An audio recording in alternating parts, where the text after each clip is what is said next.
Hello. It is a bit chilly. Of course, we are now into November.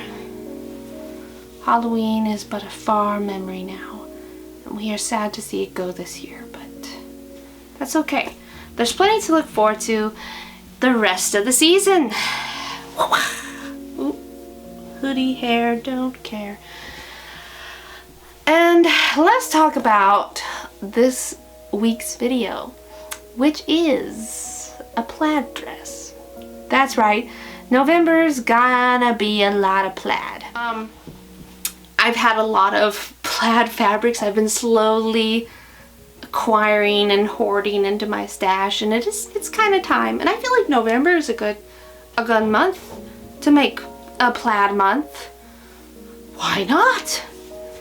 And yeah, let's just jump into the first dress and the first design, which is I don't even think this is like really an official tartan. That's why we're just calling it a plaid.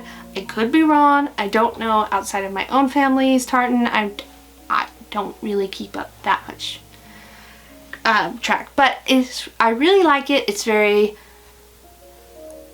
I like it, which is this white and black plaid here, and thinking it looks not as white as it actually is because of the lighting in my room. That's okay. These are dark days, so we're having to really heavily rely upon artificial lighting here in the sewing cave. But yes, it's very pretty. I have quite a bit of it. But what I'm going to be doing is making 1880s ensembles with my plaids. It is, and probably always will be, my favorite time period of fashion. Sorry everybody. I'm probably just going to make the base skirt just like the underskirt black, just to make life a little simpler, because I think what we're going to be kind of highlighting is more the overskirt and the bodice, which, if you're new here, you don't know this, but I am absolutely terrible at procrastinating on making bodices. Maybe it's the buttons, maybe it's the fear that the sleeves will be too tight. Who really knows? Maybe it's everything. Maybe it's Maybelline. So let's just go ahead and get over to the design phase and workshop what we're going to be turning this lovely lady into. I have some ideas, but I'm always changing my mind, so we'll find out what happens. Alright everyone, let's go design. Okay everyone, so I'm actually breaking my very bad habit, which is I am terrible at doing everything and waiting to the end to do the bodice, which wouldn't be a problem, but then I just keep procrastinating and months go by, years in some cases, with no bodice being done. So we're gonna do the bodice today because I have a very special plan for this bodice. Now I am using for my base Truly Victorian's TV 460 pattern. I don't have a whole lot of time until the Highland Games are here, so, which is what I'm making all these plaid dresses for. And I know this pattern, I know it well, and I am comfortable with it. I'm also comfortable enough with it that we can modify it. Now, you're probably thinking, that's white, that's not your plaid fabric. You would be correct. This is actually going to be my lining, and it looks baggy on her now, but keep in mind, it fits. I know it fits when you have all the underskirts. Like I said, I know this pattern and I know what size fits me, and hopefully my friend who will be borrowing it for the Highland Games. So, but this, I want to draw you guys' attention to the front and this mesh lace applique here. This is basically the interesting part of the design and how we'll be altering the pattern to incorporate this in. So the original pattern is all about a front fastening, whether you do buttons, hook and eyes, whatever you want. And what we're going to be doing is modifying it so that it fastens in the back and with hook and eyes. So we'll have a hook and eye back closure when you do that, because obviously from this time period the bodices are made to have a bit of flare down here, so you don't actually have it open all the way in the back. It will be closed right to the waist point, and then you'll have to slide it on over your head and have someone help you basically close it, unless you're very, very flexible, which I don't know, maybe you are. And this though is going to be the interesting part, because what I want, and I kind of was inspired by the first seasons of Gilded Age. Oh my god, I can't remember her name. Aunt Agnes. Yeah, that's her name. I just rewatched that like a month ago too. I'm feeling really dumb now. I think that's her name. But she had this gorgeous, gorgeous blue ensemble that had very much a top like this, and I just absolutely love it. So we're going to be going with that. I think it'll be a good, you know, tie-in. I do have some more black mesh, so I haven't decided if I'm just going to have the front like this and then have the back solid piece, or if I'm going to just make at least the top of the back. Ow! Ow, it pinned me. Or if I'm going to at least make the top just a plain black. That I haven't decided. But basically I'm just making sure that the cut was good and that it worked with having a completely closed front. In other words, cutting it on the front fold. So yes, let's go ahead and cut out the pieces of the bodice. Like I said, the major thing we're doing is our front piece will be cut on a fold, because yes, and I have to be careful. I am really bad at just being like, oh, plaid, whatever, and forgetting that it has to mesh up. So I'm going to really try and be careful not to do that. Breaking lots of bad habits this video, hopefully. Let's go cut. So as stated, we're going to start with our front piece. Of course, I'm going to have it upside down because my fold is over here, so it's closer to you guys. And I'm just going to go ahead and pin that. And from here, I'm going to start with the front piece because that's the important piece to have for the plaid, and then we will go from there to get our plaids matching. So yeah, I'm going to go ahead and pin all this, and let's just cut it out. I mean, my plaids, no matter what I do, are going to be a little wonky because of the fact that you cannot get away from needing darts. I mean, even in modern day clothing, but you know, especially during this time period. In the front pieces alone, there will be 4 darts, 2 on either side. And you know, like I said, we just want though it to not be totally skewed with our plaids. So here is my front piece cut out, and here is the rest of the fabric. And what I'm going to do my best to keep it very, you know, kind of mashing, is I'm going to kind of like puzzle piece it. So I know that that's where it meshes back up. Here is my side piece. And I want to, it's not going to be easy. It is not going to be easy. But basically, I need to make sure that my side piece kind of comes here. So I know that at least it's on that same line where it needs to add up. Logically, this should work. This is why I love plaid, but I really hate working with it.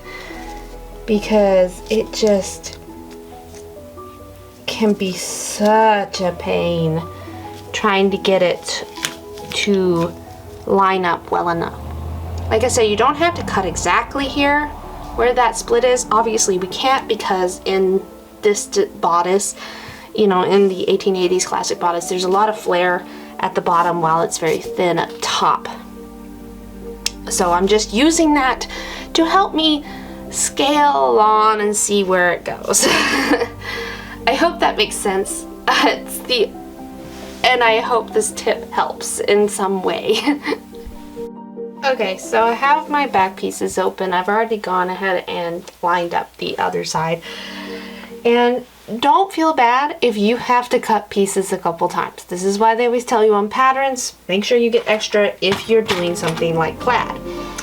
And what I do with plaid is, as you can see here, there's like these small lines. That's what I use as my anchoring point to help me match up as best as I can. So I see it here. I have them connecting, and I'm going to just go ahead and clip. Now this fabric has a bit of stretch, which I'm going to use to my advantage as best as I can to try and get stuff to line up. And I'm not going to fool myself. It is not going to be 100% perfect. I'm not stupid. Like, I'm going to do the best I can to make it look nice. So it's not totally skewed by any means. Because yeah, it's gonna be hard with doing something so curvy. But it's not impossible. And you know, at the end of the day, just, you know, have fun and do the best you can. Alright, so before I go into this, you know, kind of start continuing sewing, I just wanted to go over something else too. Like with something such a curved line, it's going to be very, very hard, especially because, you know, your fabric is curving and you'll have different stretch in different areas. But as you can see, with this plaid, I've made a bigger point to match it up at the base. So even though as I get up higher, you can see while it's matching, when it gets up to here, I get a little off. This is mostly because my fabric, one of them started having more stretch than the other, and I did my best, which is all anyone can ask of anyone. And you know, practice makes perfect. And as you can see, by the time I get up here, it's quite unaligned. But here's the thing, this is why I started from the bottom and made sure this is more important, because people are going to see this part of your bodice more than your armpit. So if you have plaids like this and you are struggling, consider where people are going to be seeing more.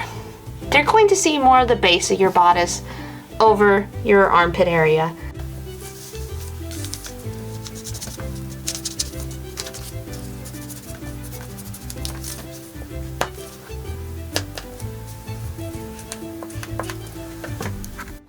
Okay, so here we've got everything on the dress form. I have the lining underneath, the plaid on top, and then of course our applique where it's going to sit. And what I'm going to do is I'm going to sketch around, I say sketch, but I'm going to basically draw where it is with my chalk line, which is easier said than done. And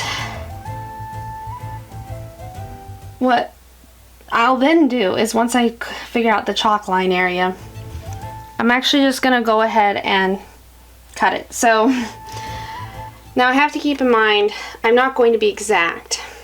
For like up here, I'm gonna actually cut, like basically I always have to go a little in. This is so hard to explain. Okay, so my line is here, but I'll actually be cutting this much, because I'm going to have a seam allowance, if you will, for when I connect my lining and my fashion fabric. So when I put this over top, I don't have raw edges underneath it showing. I hope that makes sense. So essentially, while I will be drawing all of this out, I'll be cutting in a seam allowance. Now, because this is scalloped, I guess would be the best way to put it, I'm going to just have to go with a straight. Probably, I'll do my best but obviously some of this will overlay, so yes.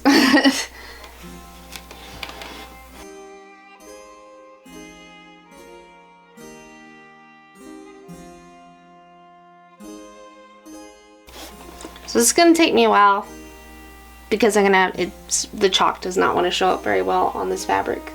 So I'm going to go ahead and do that, and then we'll go to the next step.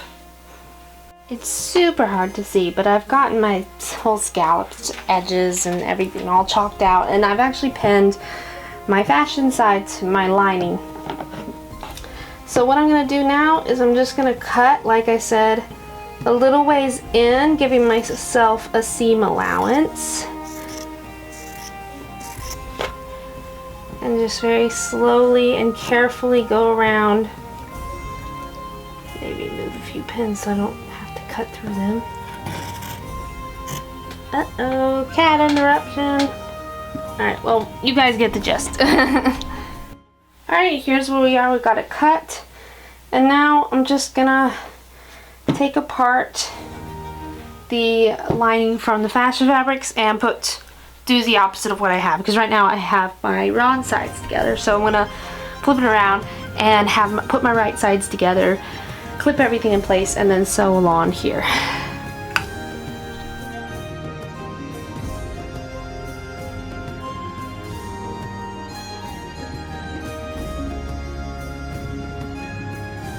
So I'm actually taking the opportunity while I'm sewing up the lining on the neck edge area. We're actually going to go ahead and do the whole back as well, you know, the back seam. This way, when I put in my closure, it'll just be nice and tidy. So basically, the only part that's going to be open and that will be turning everything out is the bottom.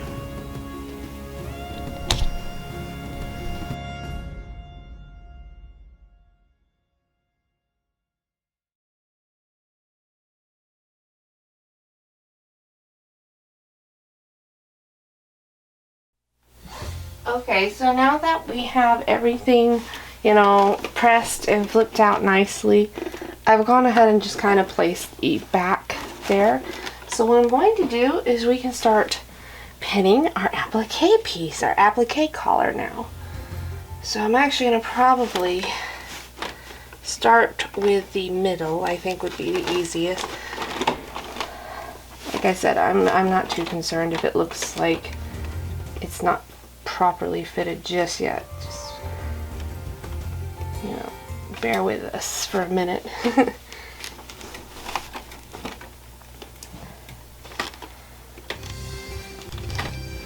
Like I said, I'm just going to go around and pin it to the edging, and then I will worry about meshing it perfectly. So here it is, all pinned. Obviously it's a little rippled because it's just pinned, it's not fully attached. So I'm going to go ahead and I'm lacing up black thread on the top, and I'm going to use my white on the bottom bobbin, and I'm just going to very carefully stitch over everywhere it needs to connect.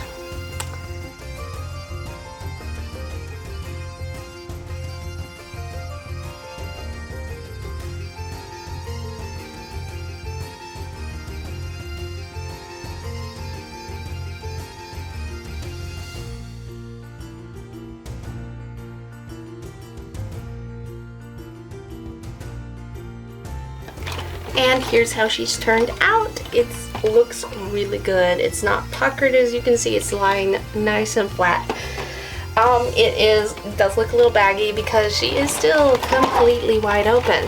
So before I do that though, I'm going to be attaching the sleeves. Now I kind of already made them, so I didn't really go over that. I just used the sleeve pattern. I'm not even really going to go over that much in this video. My only, I guess, a tip for doing plaid sleeves like this is I decided to make them a little longer. Like I gave myself about an inch to work with. I did my best as I could to try and match up the plaid already, obviously, but I wanted to give myself an extra inch, and that actually helped me a lot to just have a little more wiggle room to try and match my plaids. So I'm gonna go ahead and attach the sleeves, and then we're gonna talk about how to do the back fastening. And then the bodice part is done for this video. So. The sleeves are on, now it's time to deal with the last part, well, second to last part, which is the back. As I said, I'm going to be going with the hook and eye closure, but especially with this type of bodice, because it does have that flare to go over a bustle, we don't really want the hook and eye closure to go all the way.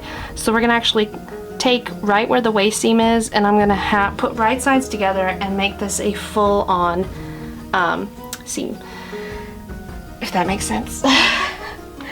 So like I said, it's right at about the natural waist when it starts wanting to poke out, see? So I'm going ahead and just gonna clip one side so I know it, take it off the dress form, and yeah.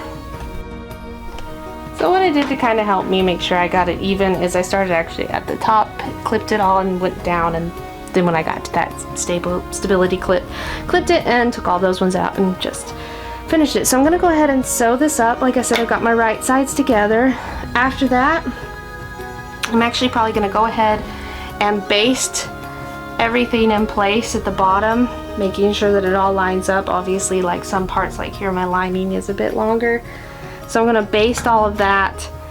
I'll probably use the serger to like baste it. That way I'm also just finishing up the edges, and I'm gonna hem it, and then when we get back, I'll do the fastening with you guys. And here's our pile of mess. Now onto the closure. I've gone ahead and, like I said, hemmed everything up. I don't really feel like this is too much rocket science. I've cut, you know, 2 sides of the tape. I went with black because I thought it would be a little less noticeable. And I'm just gonna, you know, I don't want it all the way to the edge. I've made that mistake before and you can see it. So we actually want to set it in a little ways like that. And I'm just gonna do the first tape. We'll use a, see how I'm setting it in, further in. You know, go over this, make sure I have it placed appropriately. I think I have the strip a little too long, actually. We could lose 1 notch. And I'm going to put on my zipper foot, and we'll sew along here, like I said, and like, and see, you can't see that from the outside. So yeah.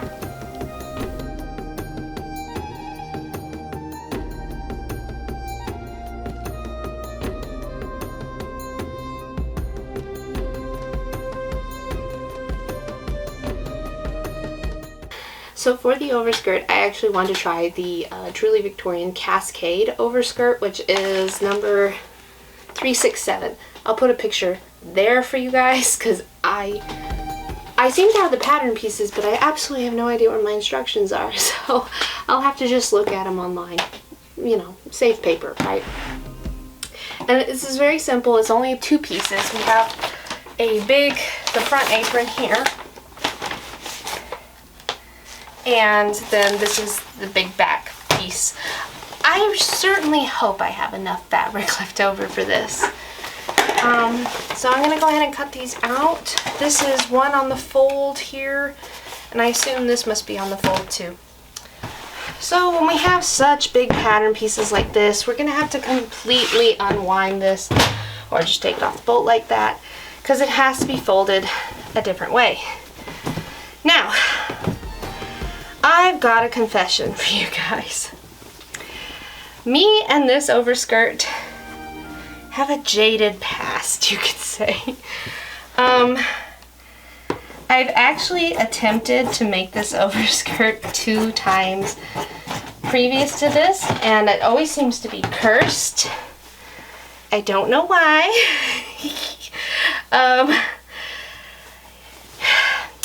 The first time I made I guess you could say, clerical error in the pattern, and because of that it got messed up.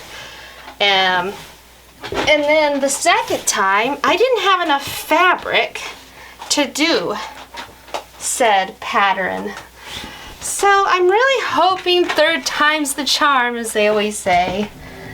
And we'll get this done this time. So, hey, yeah. Like I said, I like the design of this pattern. I don't usually have good luck with it.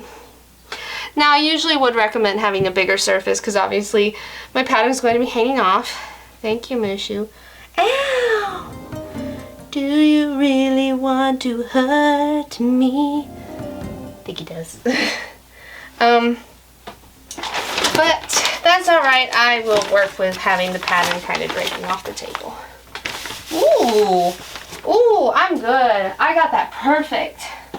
I got the perfect fold there. I can't believe that. I'm usually not this good. Usually I underdo it.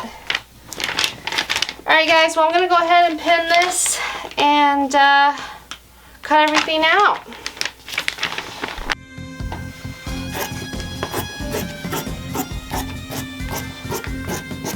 Oh my gosh, talk about cutting it close. This is all I have left after cutting out my pieces, which is fine. All I have to cut out of this is a waistband, so I'm not super concerned. But, woo, perfect amount of fabric for exactly what we want. Now let's start talking about how to piece our overskirt together.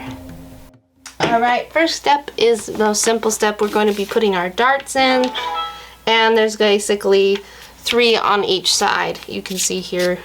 So I'm just going to mark those out and put my darts in.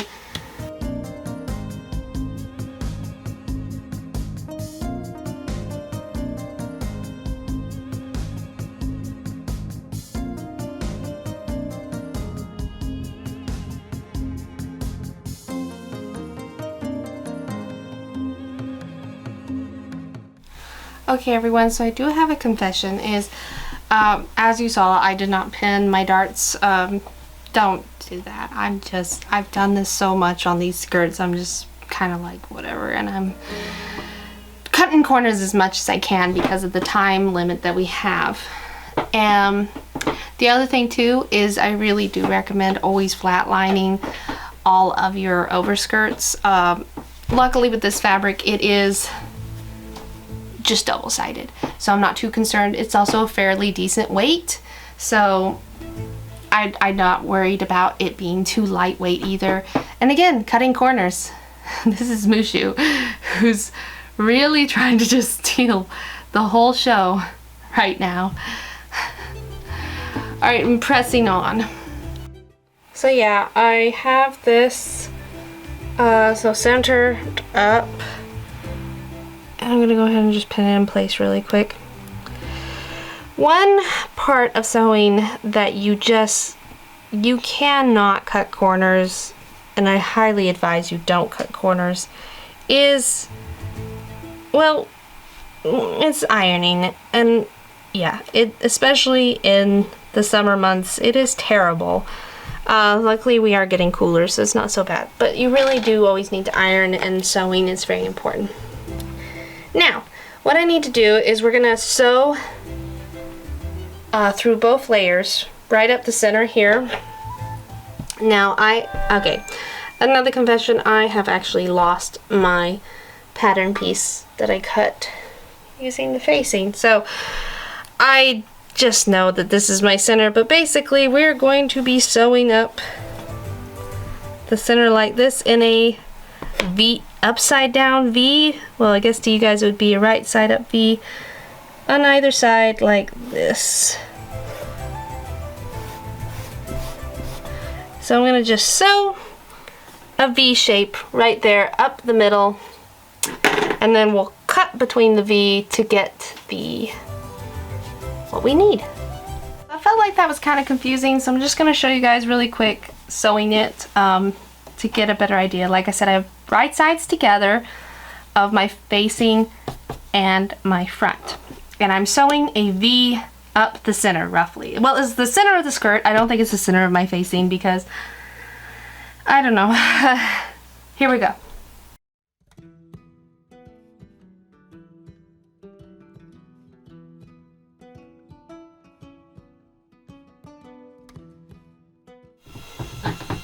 Okay, and then we just cut right up the middle of that V to here, as close as we can without snipping the threads. Then what we can do, I actually might trim this a bit too, this V. I don't want it to be bulky when I turn it right side out and press it. Okay. Alright. And then we're going to turn it to the inside. See, now we're getting that really nice smooth edge. And I'm going to go over to the ironing board and I'm going to press that in place. Wow, it's really noisy all of a sudden. But yeah, I'm going to go ahead and press this in place. I'm not taking the camera over there because with the humidity where it is right now, it keeps fogging up my lens. So, 1 second. And here's how it looks. It's very nice and tidy. I've gone ahead and hemmed the bottom as suggested. If you wanted to do trim, you could. I haven't decided if I am going to do a trim because I think the underskirt is black and the only trim I would do is a black lace, and I feel like it would just get lost. But it looks really nice. There's no puckering. If you do get puckering here, that means you have to flip it back out and just cut a little more until you're just right there. Now we're on to the sides, which is this weird pieces here, and this is because what we're doing here is pleating upwards. So like basically this, and it shows it on the pattern piece. So like this one will pleat up to this one as such. And so I'm going to go ahead and do that and pleat upward. And I think that's it for the front piece, and then we're on to the back piece. So this is going pretty smoothly, knock on wood so far. Perhaps the curse is broken. Alright everyone, I have jumped ahead just a little. This is where our Bruno pleat goes, which is indicated on your pattern piece, and I've just double hemmed it. I've also gone ahead and serged the other sides and hemmed this side over here and then the bottom. So this is just raw right now. There's no hem. That's just to keep it from getting too chunky. So let's go into the finalizing this process. It looks really hard, but once you kind of get it in your head what you're doing, it's not as bad as you think. So I'm going to actually need to go serge this side just to keep it from fraying, and then I'll talk about what we do next. So here's where we are. This is that area I showed you is going to be the burnout pleat, and the first step is, it's a bit hard to see, but let's zoom closer. So you can see there's pleated sections, but from here to the end is just gathered. So I'm going to go ahead and mark that, and I'm going to gather that.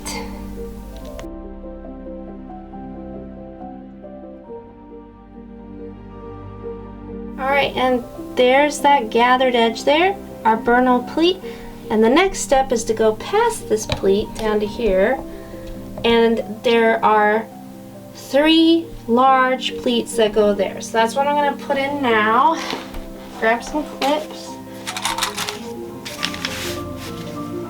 and just pleat my way to victory.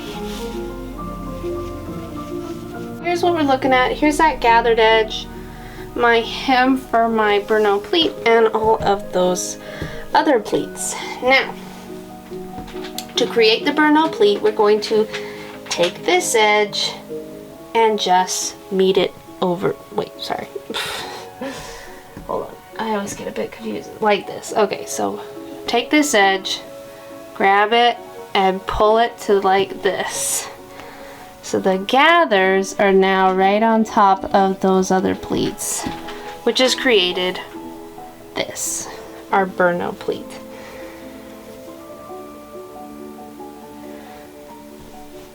I'm getting confused though. Am I doing that right? You know, I don't think I'm doing. Okay, I think I have to go like this. No?